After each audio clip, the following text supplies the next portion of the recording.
some of the major scientists and their theories I am debunking. E equal to not mc square. Cannot be mc square. Not mc square. Not mc square. Is it? Oh, no way. E is equals mc square.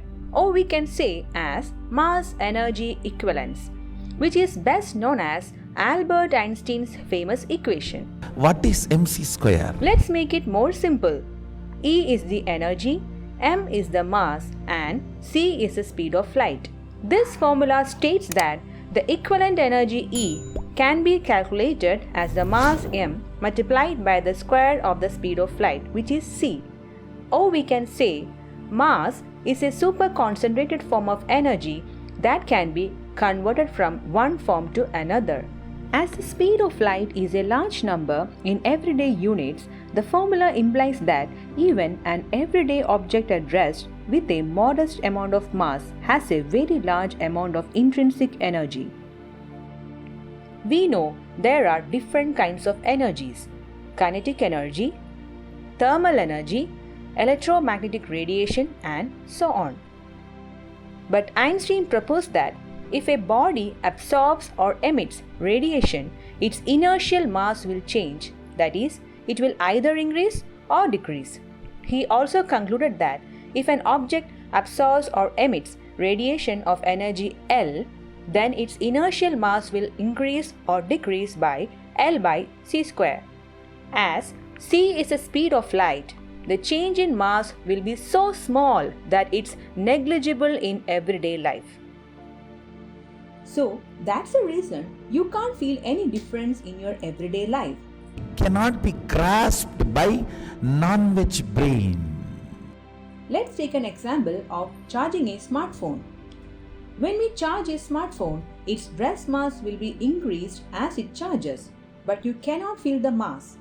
A 2000 mAh 5-volt battery contains about 36,000 joules of energy. If this energy were an equivalent mass, then it's not much more than a lone bacteria. Let's see some of the practical applications of this formula. In nuclear power plant, the nuclear reactors use this principle to convert mass to energy. Let's go more deep into this. Everything is made up of atoms. Atoms are made up of neutrons, protons, and electrons.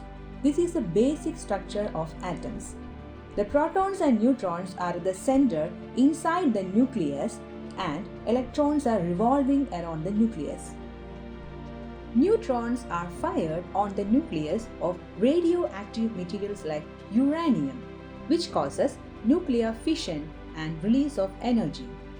The interesting fact is, if you measure the mass after the fission, it will be insignificant, and this is known as mass defect. That difference in mass is the energy created, and we can calculate the energy by using the same formula E equals mc square. Let us take another example. In Sun and other stars, nuclear fusion takes place in which hydrogen atoms fuse to form helium atoms.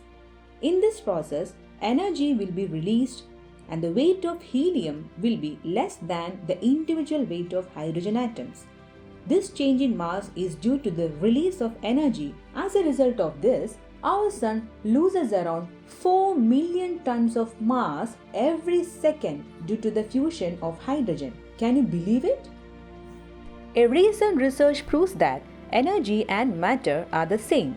According to the study published in US journal Science, shows that the protons and neutrons are made up of quarks and bound together by gluons. Based on this study, it is evident that gluons have zero mass and quarks have only 5% mass.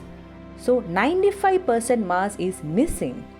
That means 95% mass comes from the energy of movements and interactions between quarks and gluons. You might think that what if Einstein didn't find out this equation? Well, as the scientists are already moving in the same direction, even if he didn't introduce it, the world will have it. August 29th, the world celebrates the International Day Against Nuclear Test. Let us all hope that one day all nuclear weapons will be eliminated as the world works towards promoting peace and security.